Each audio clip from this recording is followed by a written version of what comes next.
system, And number 5, absorb excess fats and sugar. so isa-isahin natin. Nakita nyo? Buto lang pala ng papaya. Kung hindi nyo gustong i-blender, pwede nyo lunukin.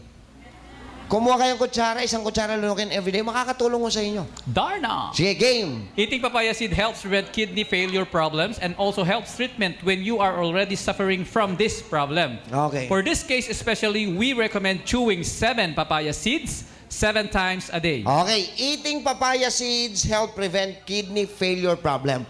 Maraming problema sa Pilipinas ngayon, kaya po dumami ang dialysis center. Dahil napakaraming Filipinos ang nagme-maintain ng synthetic medication. True? At dahil may maintenance ka, yung side effect nun, makakasira kay kidney. So how can we protect kidney from acquiring such diseases as chronic kidney disease or renal or kidney failure?